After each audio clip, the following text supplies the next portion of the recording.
অসুস্থ না হলে সুস্থতার মর্মতা বোঝা যায় না। একদিন অসুস্থ হয়ে এক কাজে কয়জন হাত লাগালো আমার সংসারে। হ্যালো এভরিওয়ান, আসসালামু আলাইকুম। সবাইকে শুভ সকাল জানিয়ে নতুন আরেকটি ব্লগ ভিডিও নিয়ে আপনাদের মাঝে হাজির হয়ে গেলাম। কেমন আছেন আপনারা সবাই?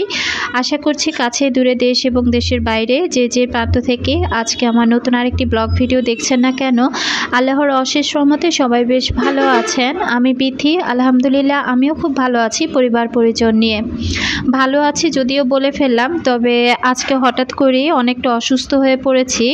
তো এদিকে সকালবেলা ঘুম থেকে ওঠার পর হাত মুখ ধোবার আগে আমি এখানে একটু ইসবগুলের ভুসি বড় মেয়েকে বলেছিলাম ভিজিয়ে দেওয়ার জন্য। তো গুড়টা ভালো করে ভিজে নিই, তাই আর কি যতটুকু ভিজেছে ততটুকুই খেয়ে নিলাম আর বাকিটুকু রেখে দিলাম। তো হঠাৎ করে প্রেশারটা একেবারে নেমে গিয়েছে আর এত প্রচুর পরিমাণে ঘাড় ব্যথা মাথা ব্যথা করছিল। তো আজকে সকালে ওইরকমভাবে আর কি নাস্তা বানানো হয়নি, তো দুই বোনকে পাঠিয়েছি নিচে একটু নাস্তা আনার জন্য। আর ওর আব্বু তো অনেক সকালবেলায় অফিসে চলে গিয়েছে। তো ভাবলাম এই ফাঁকে গাছগুলোতে একটু পানি দিয়ে দেই। তো পানি যখন দিচ্ছিলাম দেখলাম যে আমার গাছের পাতাগুলো একেবারে পোকা খেয়ে শেষ করে ফেলেছে।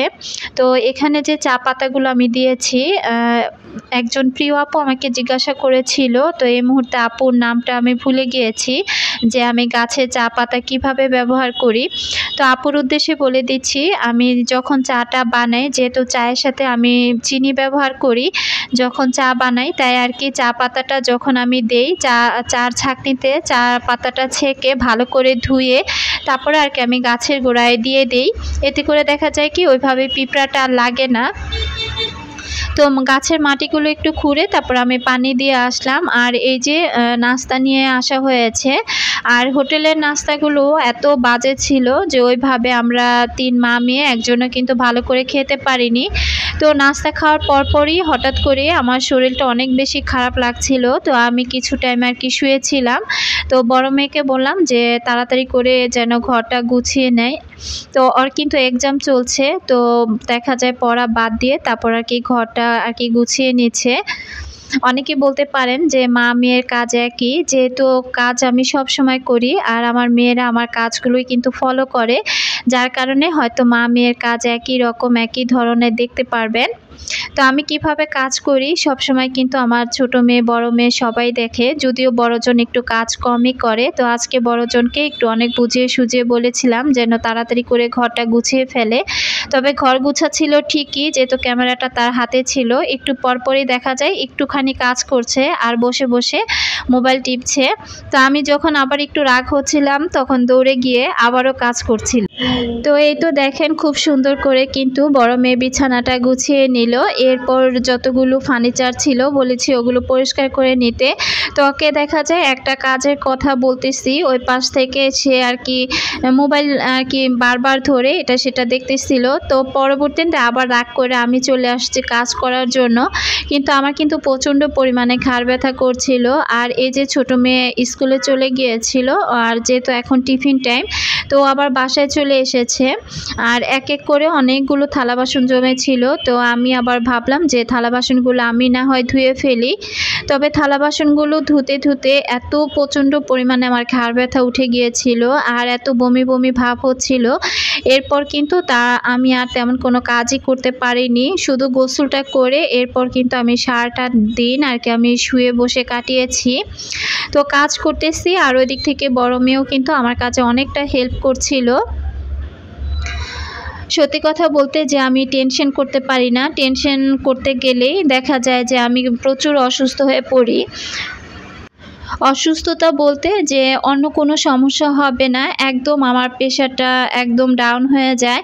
আর প্রেশার যখনই ডাউন হয়ে যায় তখন দেখা যায় যে আমার পক্ষে আর সম্ভব হয় না যে আমি সোজা হয়ে দাঁড়িয়ে আমার সংসারের কাজগুলো আমি করি। আসলে হঠাৎ অসুস্থ হয়ে পড়ায় সংসারের কাজ করাটা কিন্তু কঠিন হয়ে পড়ে আমার জন্য। তো এই যে এই পাশ থেকে আমি খুব দ্রুত কাজগুলো করে নিচ্ছিলাম আর ওই পাশ থেকে মেয়ে যা পারছে তাই আর কি করছে। তো কাজ করতে করতে আমি কিন্তু অনেক দূর চলে এসেছি। এখনো পর্যন্ত আমার প্রিয় আপু ভাইয়াদেরকে আমার বলাই হয়নি পুরাতন কথাটা। তো যারা এখনও পর্যন্ত একটি লাইক দেননি প্লিজ একটি লাইক দিয়ে দিবেন।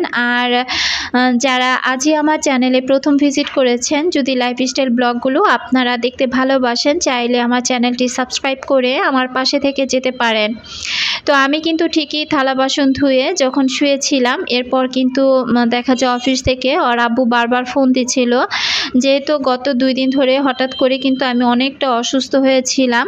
তারপরেও কিন্তু অনেকটা শরীরের জোরে বা মনের জোরে সংসারের কাজগুলো এক এক করে যাচ্ছি। তো অসুস্থ যখন হই তখন মনে মনে একটা কথাই ভাবি যে এখন তো মেয়েরা আছে, মেয়েরা আমার এই কাজে সেই কাজে হয়তো বা হেল্প করছে। যখন একটা সময় আমার মেয়েরা আমার সংসারে থাকবে না, বড় হবে, বিয়ে দিয়ে দিব, তখন আমার এইরকম অসুস্থতাতে আমাকে কে হেল্প করবে? তো আমি শুয়ে শুয়ে এই কথাগুলো একাই খুব চিন্তা করছিলাম। আর ভাবছিলাম যে উপরওয়ালা আছে, তিনি হয়তো সবটা দেখবেন। তো যাই হোক, আমি কিন্তু এপাশ থেকে দেখেন কথা বলতে বলতে সবগুলো থালা বাসন ধুয়ে নিলাম। আর চায়ের পাতিলটা ধোয়ার পর একটু লালচে লালচে দেখাচ্ছিল, সেটাই আর কি বারবার আমি দেখছিলাম। কোনো একটা জিনিস যদি পরিষ্কার করতে যাই আর সেটা যদি আমার মনের মতো পরিষ্কার না হয়, তাহলে দেখা যায় সেই জিনিসটা যতক্ষণ আমি আমার মনের মতো পরিষ্কার করতে না পারবো ততক্ষণ পর্যন্ত সেটাকে আমি ছাড় দিই না। আর এই যে প্রেশার কুকারের ঢাকনাটা, এটার ভিতরে এতটা ময়লা জমে আছে, তো এটা কিন্তু অনেকটা টাইম আমি ভিজিয়ে রেখেছিলাম। আর এখন একটা ব্রাশের সাহায্যে 4-5টা ভালো করে ঘষে এরপর আর কি ভিতরের ময়লাগুলো পরিষ্কার করে নিচ্ছি। আমার সংসারের জিনিসগুলোর বয়স কিন্তু অনেক দিন হয়ে গিয়েছে, তো দেখা যায় কি প্রত্যেকটা জিনিস আমি এত যত্ন সহকারে রাখি, দেখলে মনে হবে যে 4-5 মাস হয় আমি এগুলো ব্যবহার করছি। তো ভিতর দিকটাতে আর কি আমি ব্রাশটা ঢুকাতে পারছিলাম না, তাই এই যে কি বলে বোতলের যে বুরুশটা আছে সেটা দিয়ে তারপরে আমি খুব সুন্দর করে কিন্তু এই যে বোতলের আর কি ঢাকনাটা আর কি প্রেশার কুকারের যে ঢাকনাটা সেটাই আমি পরিষ্কার করে নিলাম। আর বারবার দেখতেছিলাম যে আমার মনের মতো পরিষ্কার হয়েছে কি না। আমার অনেক প্রিয় আপুরা অনেক সুন্দর সুন্দর কমেন্ট করেন। গতকাল যেমন আফরোজা চৌধুরী আইডি থেকে আপু কমেন্ট করেছিল যে বিথি আপু, সব সময় তোমার ভিডিওগুলো এত ভালো লাগে, তো ভালো লাগবে না কেন? তুমি দেখা যায় আর কি আপু এত সুন্দর করে একটি কমেন্ট করেছেন, যদিও আমি কমেন্টটি আলাদাভাবে লিখতে পারিনি ওইভাবে সময় সুযোগের কারণে। তবে আপু বলেছিলেন যে তোমাদের প্রতিটা ব্লগারদের এত কষ্টের ভিডিওগুলো আসলেই কিন্তু অনেক সুন্দর হয়। তো আপুকে অসংখ্য ধন্যবাদ জানাচ্ছি। আপু কিন্তু খুব সুন্দর সুন্দর কমেন্ট করেন মাঝে মাঝে, খুব ভালো লাগে। আর এই দিক থেকে আমি এই যে আর কি মেয়েকে বললাম যে বই খাতাগুলো এলোমেলো আছে, এগুলো একটু গুছিয়ে ফেলতে। এরপর আমি গোসল সেরে এই রুমটাতে কিন্তু অনেক টাইম শুয়েছিলাম আর এত খারাপ লাগছিল, তো মেয়েকে বলছিলাম বাকি কাজগুলো ওকে সেরে নিতে। তো আমি ঠিক যেভাবে কাজ করি সেম একইভাবে কিন্তু আমার মেয়েও এই কাজগুলো করে নিচ্ছে। তো মেয়েকে ওই দিক থেকে বলতেছিলাম যে আমার নানু যেহেতু আছে আমার মায়ের রুমে, তো বারবার বলতেছিলাম তোমার মামকে একটু ডেকে নিয়ে আসো। তো আমার নানুকে দেখা যায় ওরা মাম বলেই ডাকে, তো বললাম যে তোমার মামকে একটু ডেকে নিয়ে আসো, তোমার মাম এসে একটু আলু ভর্তা ডাল রান্না করে দিয়ে যাবে। তো ওটাই আর কি আমরা খাবো দুপুরবেলা। আর এরপর কিন্তু অফ ক্যামেরাতে এদিক থেকে নানি কিন্তু আমাকে আম ভর্তা বানিয়ে দিয়েছে, তারপরে খাবার স্যালাইন আমি 2-1 বার করে খেয়ে নিয়েছি। আসলে দেখা যায় যখন প্রেশার নেমে যায় তখন বারবার আমি 2-3টা করে স্যালাইন খাই। আর দেখা যায় কি ডিম থাকলে ডিম সিদ্ধ করে খেয়ে ফেলি আর কি, হাঁসের ডিমটা।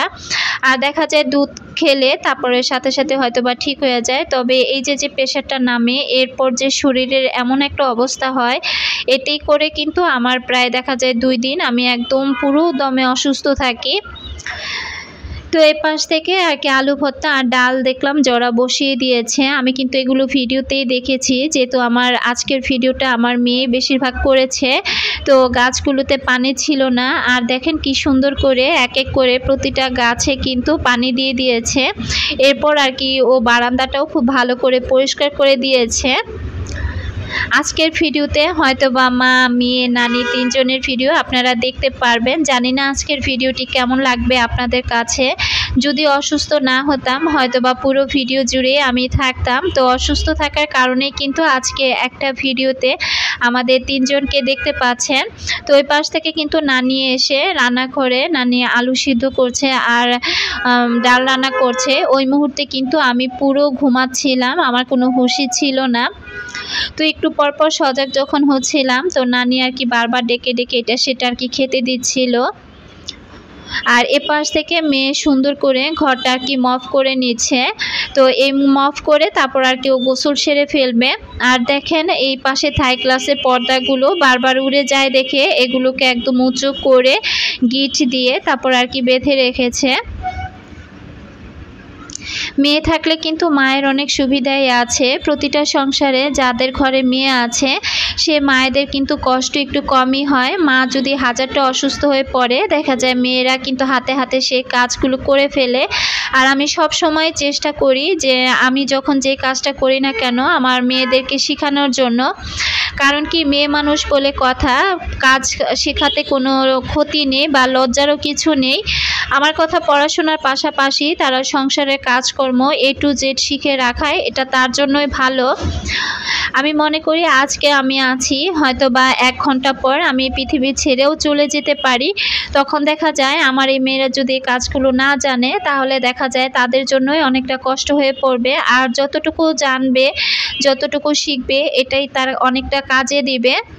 তো সেই জায়গা থেকে চিন্তা করে কিন্তু আমি প্রতিটা সময় ওদেরকে আমি সব সময় সবটা কাজে ওদেরকে আর কি আমি ডাকাডাকি করি বা শিখিয়ে দিই এটা এভাবে ওটা ওভাবে করবে। বা আমি যখন রান্না বান্না করি তখনও কিন্তু দেখা যায় যে আমার পিছনে এসে ওরা দাঁড়িয়ে দাঁড়িয়ে এই রান্না ওই রান্না এটা সেটা কিভাবে রান্না করি ওরা কিন্তু শিখে। তো এই পাশ থেকে আমার নানি কিন্তু এই যে চালটা ধুয়ে নিচ্ছে। অনেক আপুরাই বলে থাকেন যে মেয়েরা মায়ের সংসারে কেন কাজ করবে, ওরা দেখা যায় পরের বাড়ি গিয়ে তো কাজকর্ম করবেই। তো যতদিন মায়ের সংসারে আছে একটু আরাম আয়েশ করে কাটিয়ে যাক। কিন্তু আমি সেই চিন্তাটা কখনো করি না। আমার কথা আমার মেয়ে আমার কাছ থেকে যেটা যেভাবে শিখবে এটা কিন্তু পরের ঘরে গিয়ে পরের মা যে এত সুন্দর করে শিখাবে সেটা কিন্তু নাও হতে পারে।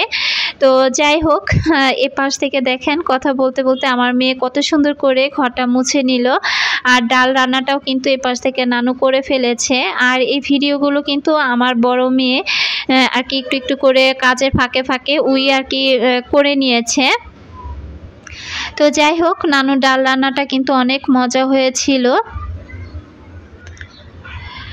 টেনশন বলতে আমি যে টেনশনের কথাটা বলেছিলাম তো আসলে টেনশন বলতে আমি একদম আমার নিজস্ব আর কি আমার এই চ্যানেলটা নিয়ে আমি একটু টেনশনে ছিলাম। তো যাই হোক পরবর্তীতে টেনশনটা নিজ থেকে একটু একটু করে দূর করেছি। মহান আল্লাহ পাক ভাগ্যে যেটা রেখেছেন সেটাই হবে। তবে আমার ভাগ্যে কিন্তু সব সময় সব কিছু খুব তাড়াতাড়ি হয় না। প্রতিটা ক্ষেত্রে কিন্তু অনেক সময় নিয়ে তারপরে কিছু একটা আমার জন্য আল্লাহ ভালো কিছু রাখেন। তো আসলে এইরকম পরীক্ষা আল্লাহর তাআলার কাছে দিতে দিতে আমি অভ্যস্ত হয়ে গিয়েছি, যার কারণে কিন্তু এখন আর সে ভয়টা পাই না। তবে দেখা যাক। আমি কিন্তু এই যে গত ভিডিওতে বলেছিলাম যে আপুটার সাথে আমি কথা বলেছিলাম, আপু একটা কথাই বলেছে বিথি তুমি নামাজ পড়ো আর আল্লাহর কাছে দোয়া করো, দেখো ঠিক হয়ে যাবে, একটু সময় নাও। তো যাই হোক আপুর কথাটা শুনে তারপরে যেমন আমার ঘরে হাজব্যান্ড আমাকে যে আর কি আশ্বাসটা দিয়েছে তো সবার সব দিকের কথা শুনে কিন্তু পরে আমি একটু স্বস্তি পেয়েছি। তো এরপর আর কি নিজেকে একটু আর কি স্বস্তিতে রেখে এরপর খাওয়া দাওয়া করে টেনশনটা একটু কমানোর পর কিন্তু প্রেশারটা আস্তে আস্তে এখন ঠিক জায়গায় এসেছে। আজকে হয়তো ভয়েসটা আমি খুব সুন্দর করে দিচ্ছি কিন্তু গতকালকে ভয়েসটা যখন আমি ওভার করেছিলাম তখন কিন্তু আমার খুব কষ্ট হয়েছিল, যদিও আপনাদেরকে ওইভাবে আমি বুঝতে দিইনি। তো আজকের ভিডিওটা আপলোড করতে আমার অনেকটা দেরি হয়ে যাবে, এত ব্যস্ততার মধ্যে আজকে সময়গুলো গিয়েছে।